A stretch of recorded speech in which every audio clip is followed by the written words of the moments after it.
Caminho, Verdade e Vida, de Francisco Cândido Xavier, pelo Espírito Emmanuel, editora FEB. Tristeza.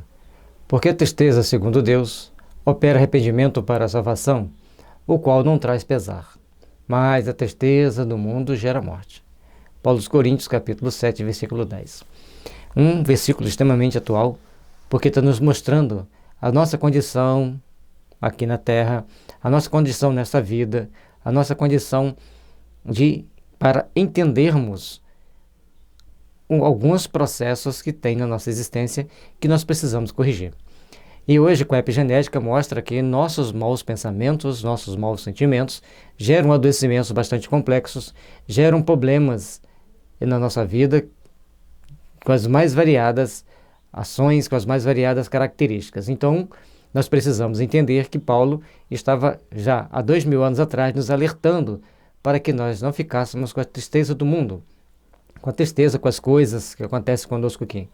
Mas o pesar, aquela tristeza que vem quando a gente toma consciência das nossas imperfeições, das nossas necessidades de melhoria, mas que gera um pesar momentâneo para nos dar força para superarmos-nos, esse sim é um pesar diferenciado que vai nos levar a crescer. Portanto, nós temos que ficar atentos, vigilantes, para não cairmos dessas tentações infelizes de ficarmos tristes de graça. Conforme observamos na advertência de Paulo, há uma tristeza segundo Deus e outra segundo a terra. A primeira soluciona problemas atinentes à vida verdadeira. A segunda é caminho para a morte, como símbolo de estagnação no desvio dos sentimentos. Então, à medida que a gente toma aquela tristeza segundo Deus, que a gente vê que a gente está por um caminho equivocado, que nós temos que ir por outro caminho, é uma coisa. E a tristeza é quando nós estagnamos a nossa posição, estagnamos o nosso processo de evolução e começamos a entrar sempre naquela tristeza, sem precedentes, e às vezes com precedentes, mas que a gente não faz nada para sair dela.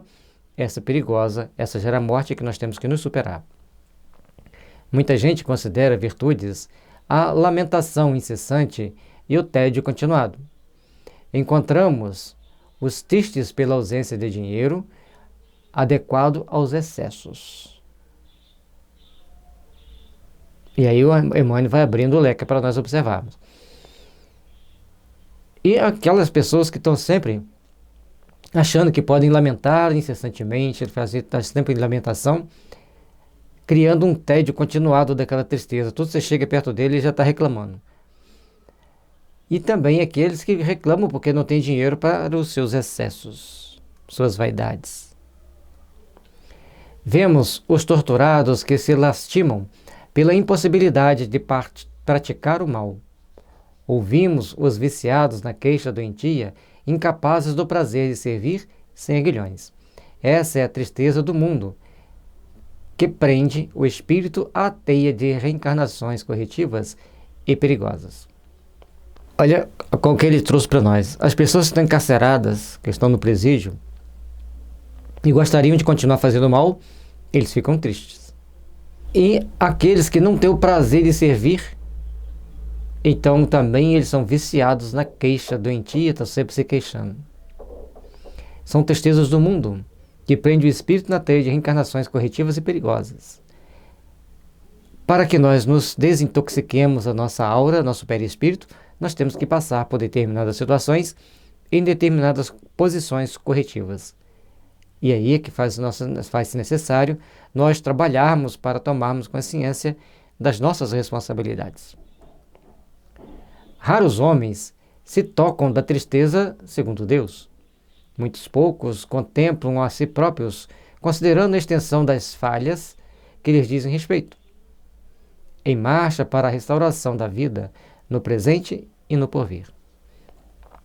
Então todos estamos aqui, caminhando, mas necessitando de fazermos as nossas reflexões, de rever nossos ideais, olhar para dentro de nós mesmos, reconhecer nossas falhas e procurarmos acertar.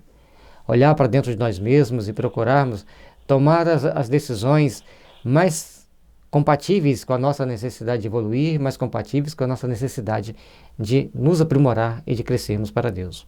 Cada um de nós passa por uma experiência passa por uma condição de aperfeiçoamento importante e necessário para estabelecermos os padrões que nos levam a Deus. Quem avança por esse caminho redentor, se chora, jamais atinge o plano do soluço enfermiço e da inutilidade, porque sabe reajustar-se, valendo-se do tempo a golpes benditos de esforços para as novas edificações do destino. Cada um tem a sua etapa, tem o seu processo de melhoria, tem o seu processo para reedificar a caminhada que precisa empreender para alcançar as bênçãos de luz, de amor e de paz. Então, cada um de nós estamos passando pela experiência necessária para crescermos. Por isso, quando nós choramos ao longo do caminho, mas com a consciência de que temos que erguermos-nos para o trabalho edificante, essa tristeza dura menos tempo, essa tristeza vai ser mais curta, vai ter menos inconvenientes para nós. Saibamos, pois, usar com bonomínia do tempo que Deus nos oferece para podermos aproveitar o bem na construção e edificação do amor, da paz e da fraternidade.